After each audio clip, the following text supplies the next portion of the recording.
all the way from down under, from the land where they use dollary dues as money. Ladies and gentlemen, our Podfix brother from Australia, from Who Spiked the Puns, which is just one of the most fun podcasts you'll ever listen to, and that you'll ever have the pleasure to be on, if you're ever on it. Fuzzy Dan is here. I come from a land down under. How you going, brother? Good. And you are here to talk about guilty pleasure movies. Is that correct?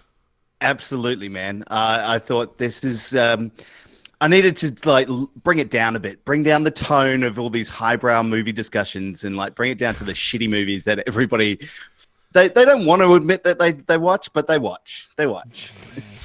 The shitty movies that I love. I don't care. I'm prideful of the shitty movies that I love.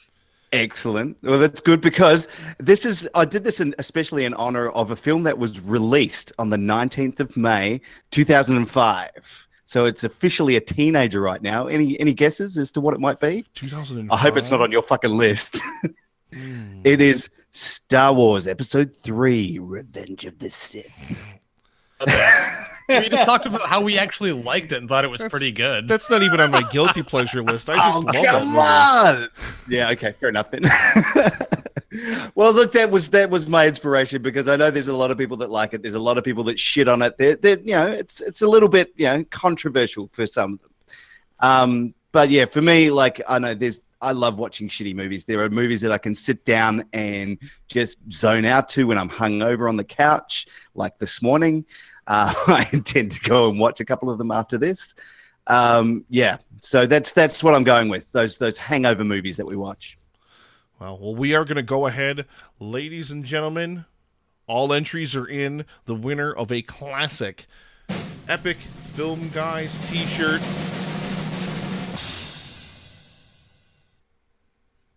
Emily Prokop of The Story Behind, Hate to Wait, E-Podcast Productions, the 17 other podcasts she's probably started this week. We love you, Emily. Thank you for joining us earlier today to talk about the Mandela Effect. Do you know what the Mandela Effect is, Fuzzy?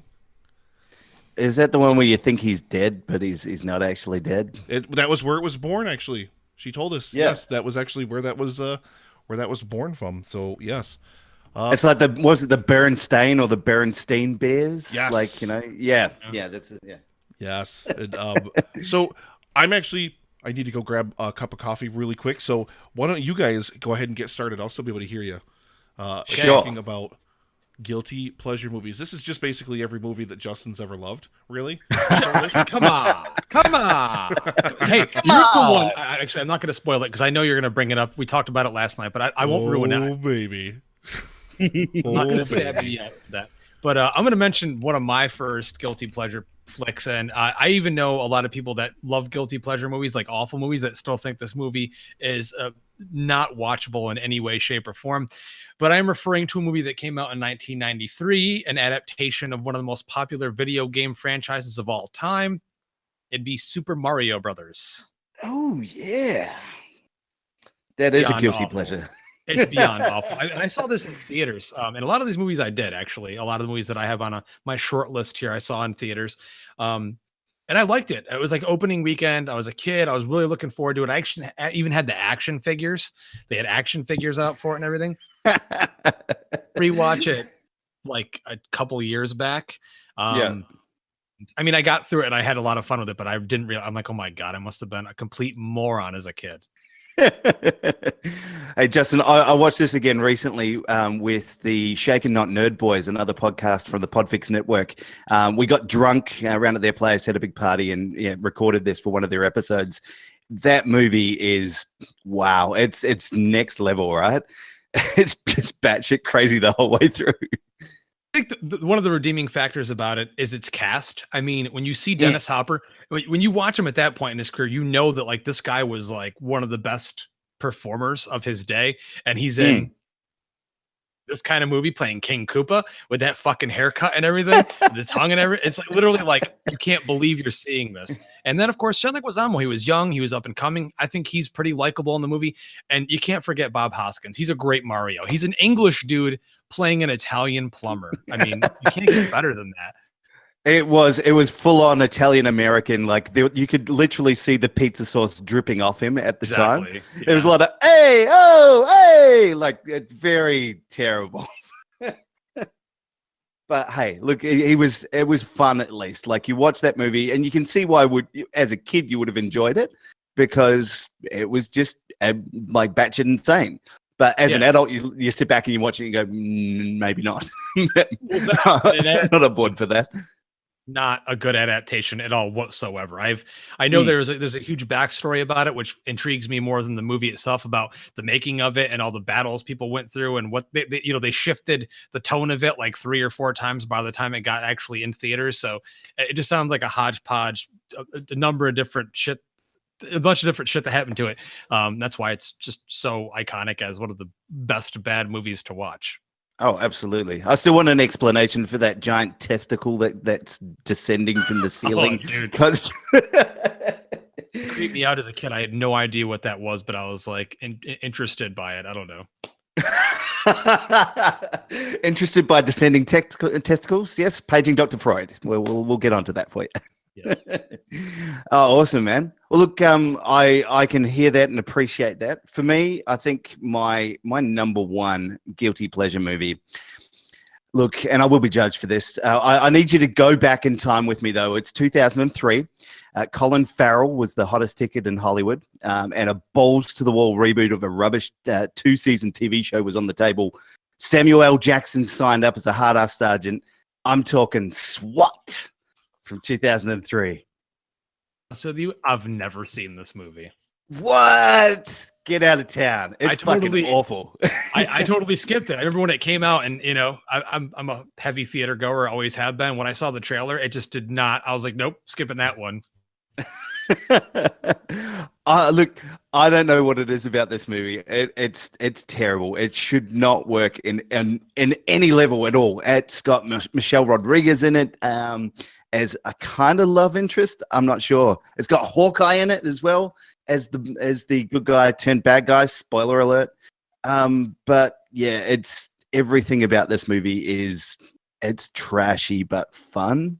And I think that's what it was for me. It was the action content of it. It just keeps going. They just keep putting them in ridiculous situations to get to that next action scene. And yeah, it's terrible. Nothing about it should work. Have to watch it. I love daring myself. I love a challenge. So when anyone tells me something is so bad that you shouldn't watch it, I immediately go to watch it. So that's interesting. That's not one that I expected you to say. I think most of the time it's because I think of guilty pleasure movies as being older movies. Not that that's new or anything, but I think of like way back 80s, 90s, 70s, even before that. Which leads me to another movie that I was going to mention.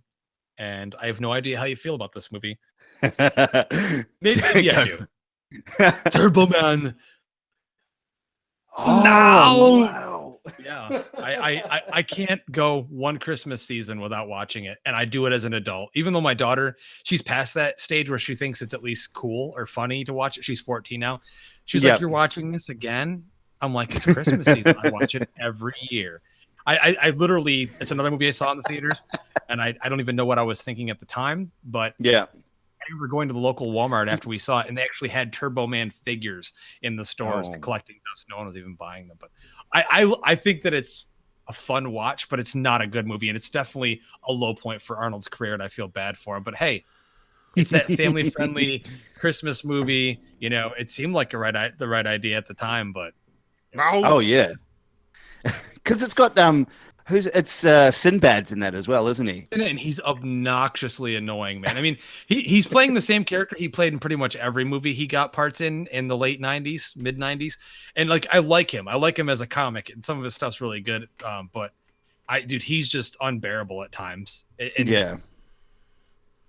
Scenes though is when they're waiting outside to try to get in to see if they could find a Turbo Man. He legit starts choking some old woman. In a movie now. That's how I picture Sinbad in real life. Actually, just chat choking out chiming old in. ladies. Victory Lime in the chat chiming in. Phil Hartman is the best part of that movie, and I mean Phil Hartman's the best part of everything Phil Hartman's in. Let's just get that right out there right now. Hartman. Look, he's taking another puff.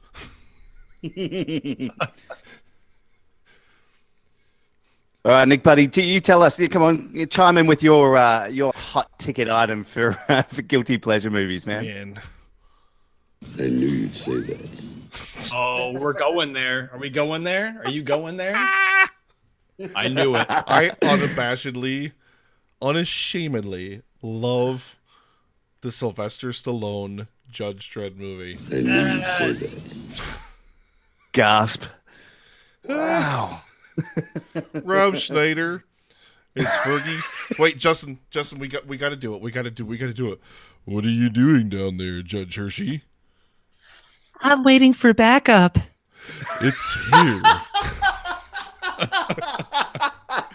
Diane Lane, baby. I would pay any money for you guys to do a live table read of that entire movie. That would be amazing. Oh my god. Friends. I am the law. Drop your weapons. Used to do that at work all the time. We used to be sitting there in between calls in our All the insurance time. job, and you would just yell that out, and everyone would All just the look time. at you like you were schizophrenic or something. I don't care how bad it is. I know it's not a great movie. It's not. But my god, is it just fun as hell. I love watching it. I'm 100% down. I'll watch it right now. Oh my god. It is great. I don't know. We're not really doing lists or anything. We're just kind of talking about random different movies, right? I threw two movies out yeah. there already, so I didn't know if there's any. I didn't know. Wow. No, just random order. Just let's just talk about shitty movies, and that's definitely up the top there, I think. I gave Paul the shits yesterday because we were talking about top 10 movies that need a remake, and I was like, I want a Dredd sequel. And I don't care which Dredd universe we get a sequel to. We can get one of the Stallone Dredd. I'm fine with that. Give me more Rob Schneider as Fergie, baby. I'll take it. For that to happen, he'd have to leave his trailer park, and then he'd have to, leave his Trump supporting home, and he'd have to go back to What's he doing Hollywood. What's he doing these days? He's like selling meth, right? He's like, because he was some anti-vaxxer or something for a while, wasn't he? Crazy. He's fucking nuts, man. Yeah. Anytime you see anything he tweets, and I'm not on Twitter, but I see, because any tweet that he does makes headlines, so I have to see it. And I'm like, no, I don't know what this guy is doing. Go back to Immediately starts running Rob Schneider Twitter account. Yep, cool. Fuck. Yeah, that guy's he loopy. says like he doesn't already follow it. Hi, look, ever since was it Juice Bigelow Male Gigolo 2? What was that one? The European Gigolo? Yep.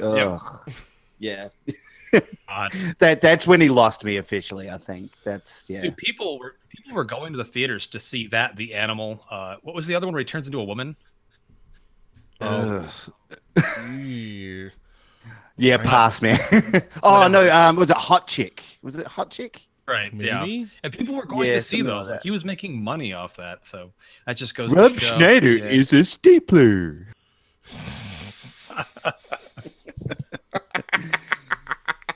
Can the Pope's dick fit through a donut? All right. Well, going back to some more guilty pleasure movies, and speaking along some of those same lines, give me some Ace Ventura, either number 1 or number 2. I don't know if either of you have watched any of those Ace Ventura movies again recently. Yes, I have. Especially that first one. That last third of the movie just does not hold up anywhere past its original release date, because it's just like the gay panic in that movie is atrocious. But and pretty much if you can get through all of the guano jokes from the second movie, I think you're fine. Like they are, you just take those parts out, and they are two fantastic movies of Jim Carrey in his prime. We I love can 100% cock. agree. Who said that? Nick, Where'd that come why are from? you talking? I You always did have not to say bring that. dick into the conversation. My mouth did not I'm move. sorry. Did not move. Watch out for Godzilla! I recently watched When Nature Calls, and I forgot how many times they do the batshit joke. Like, Oh, yeah. literally they overdo it. But I found myself laughing really hard. Of course, him coming out of the rhino's ass. You can't help but just laugh your ass off at that. Yeah. They're definitely of their time. Like the type of humor that's in those movies, it doesn't translate to now. But I'm totally fine with that because I actually prefer to the current era of comedy. I don't necessarily have the same issues with the ending of the first one for me. I just love the fact that the main villain was a dude that turns into a chick and she hates Dan Marino. Like, just think about that. It's literally like one of the funniest premises ever. And they steal a fucking dolphin. I don't know. And he's so good at it. Like, it's at the point when it makes me sad watching it. I'm like, dude, I know that you're into your art now and I respect him. I think he's a great artist and everything else he does, but I'm like, a hollow experience to play that character, but dude, he's so good in it. So yeah, Jim Carrey, man, he was of his time. He was that sort of late '90s like comic that just everybody was on board for. And now he's fucking crazy. He's not quite Rob Schneider crazy, but he's still crazy. Is anybody quite Rob Schneider crazy? No, wait, what's his name? Randy Quaid. There you go. Oh yeah. Randy Quaid is fucking nuts, dude. He's out of his mind. But I'm not going to mention a movie that he's in, but I'm going to talk about a movie that I am very prideful for loving, and I get a lot of shit for it. And last year at the Alamo Draft House, where our God of Podcasting friend Loisos works, I begged him for a long time. Yes, you probably did. Actually, no, you were here, so you didn't do mine. So I don't know where you went to do that. He did a quick run in the bathroom before he came in. Check. Sound check. So I begged him. I'm like, you got to show this movie. So last year he showed it for the 30th anniversary, and I'm talking about I Have the Power, Masters of the Universe. I love it. I don't care. I loved it as a kid. I love it now. It's not a good movie at all. And I know a lot of reasons what's his name? What's the little guy's name with the it's like Gidget or something? I don't know. The little guy with he does all the magic stuff. Yeah. All right, hold on. Right? Gwildor, yes. What's up, my Nubian friend? That they basically took like the entire believe Barty played him. I forgot. He was a little guy that was in a lot of movies. But they basically took like the idea of the show and bastardized it. We did see Beastman in there. We did see some cool creatures and stuff like that. We had Evil Lynn, and I thought Meg Foster was brilliant as Evil Lynn. She looks great in the role. And I think the reason why I love this movie so much, outside of just nostalgic value, is I legitimately think that Frank Langella, even though he chews scenery like no one else on the planet in that movie, he's good. He's charismatic. I like the makeup. I think without that, him in the makeup and that presence, the movie wouldn't be anything. But for me, when I watch it, it brings back that nostalgia of being a kid. And I just think as a guilty pleasure, it's a canon movie. It's a canon movie. Yeah. Superhero. Well, they were attempting to do a big superhero spectacle, but obviously with a super low limited budget. And Dolph Lundgren as the lead. I'll watch it any day of the week. I actually have a T-shirt with the poster on it and everything. I love it. I don't care. Yeah, no, fair enough. You're right though. Like Frank Langella in that movie is fucking amazing. I actually really enjoyed him as Skeletor, and like the makeup that they use for him and the mask that they use with the cutout nose insert thing. Yeah, fantastic. It's really cool. And of course we've been teased. You know, He-Man 2 when he like pops up at the end out of the goo. Spoilers for this movie. It's fucking fun though, right? And it's like you say, it's a Canon Films movie, so anything Canon Films is just fucking made. You know, it's been made up on the spot for the smallest amount of budget possible. Exactly. So you got to give him props for that, right? You got to give him props for actually just coming up with that in the room. I'm all about that movie. Nick, you probably haven't even seen that movie. Maybe when I was a kid. I have no interest in seeing it. It looks horrible. I don't have no interest in it. Horrible. Your face. What about you, Nick? Come on, man. Give me some gold. Give me something to work with here with your what's your next guilty pleasure movie? Well,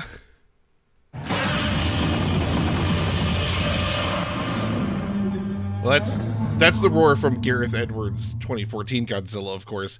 I don't have the roar from the 1998 Roland Emmerich Godzilla. Robert Moreno's not watching this, right? He's going to disown me if he's watching this, but I unabashedly love that fucking movie. I love it so much, except for Audrey. I hate Audrey. I hate her awful. with a fiery passion. She is horrible. She's from Elmira. She grew up like an hour from where I live. But no, I hate her. But I love that movie. You want to know why, Fuzzy? You want to know why? I really, really do. Because it has not one, but two Simpsons alums in it. It has Hank Azaria and Harry Shearer in it. And Harry Shearer is basically just being Kent Brockman in it. It's very true. And I'm not beholden to like character design. Like, I don't care what the hell it looks like.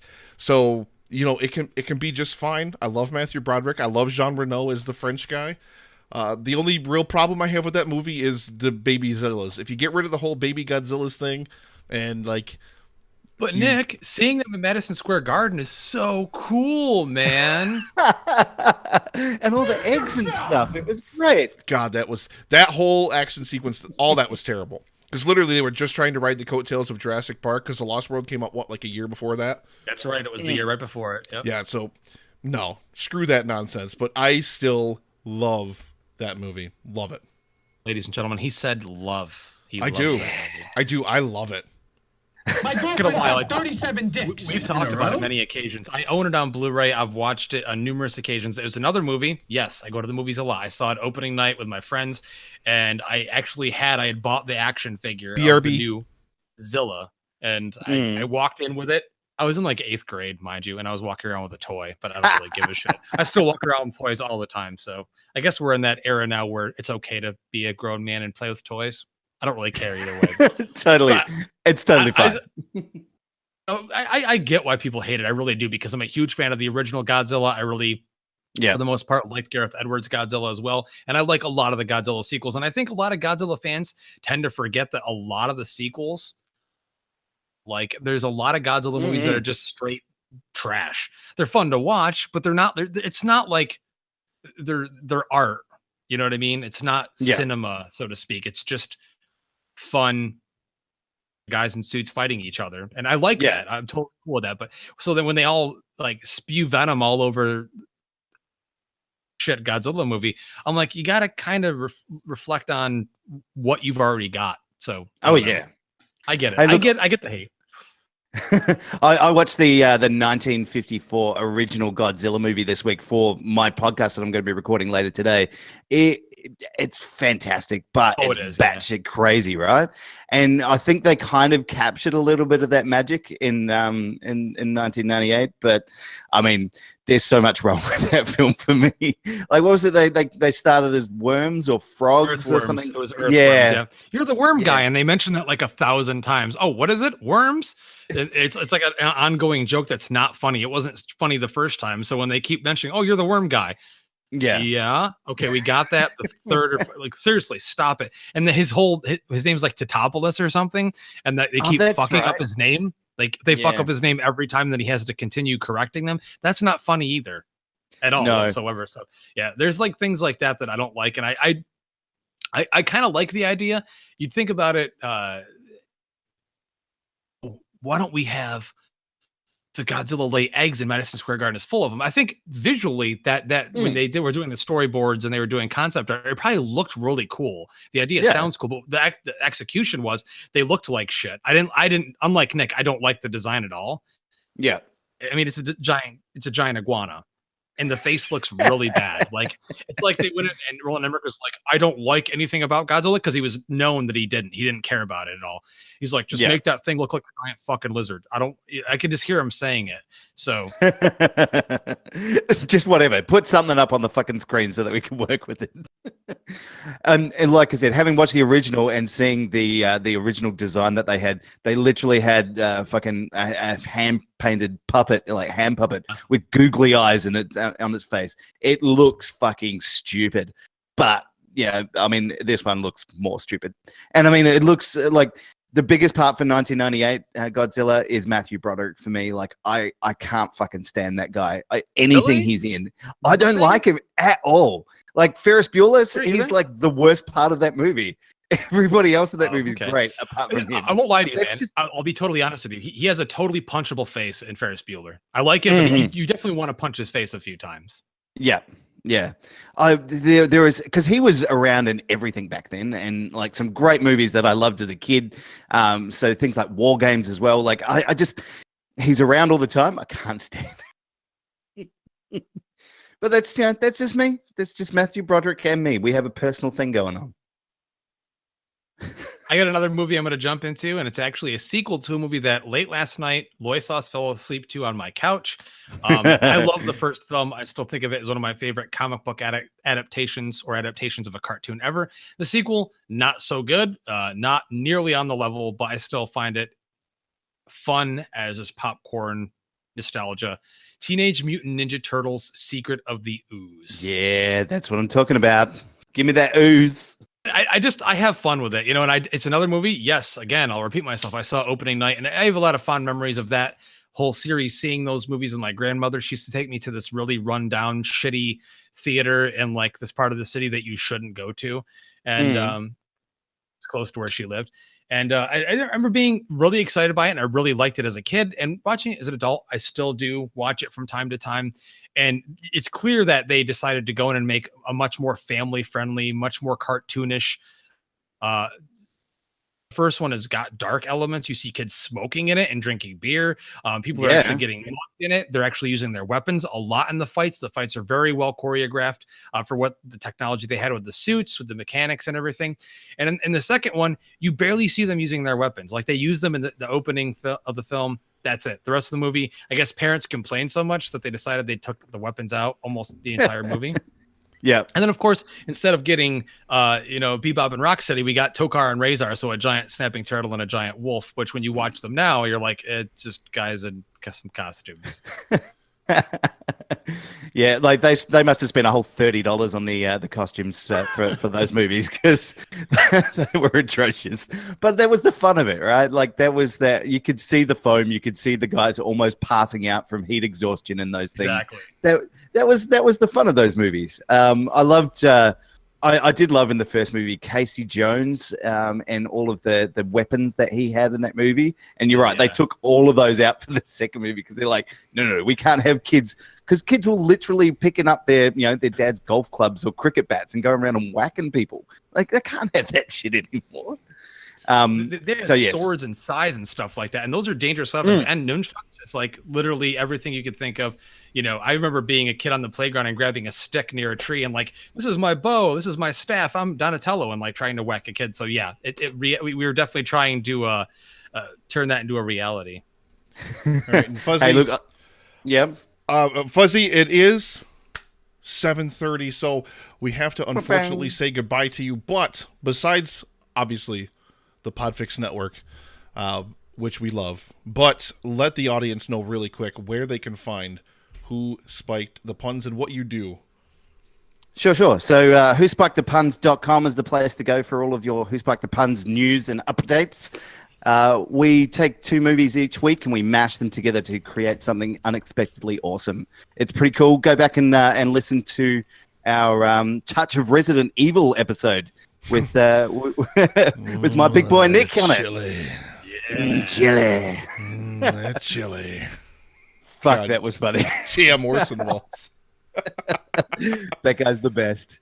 So God, we chucked that together. Yeah, Touch of Evil and Resident Evil. We put those together and made something quite amazing. There was quite a lot of crossover in those 2 movies, so it was pretty cool. So go back and listen to that. There's a huge back catalog available on the website.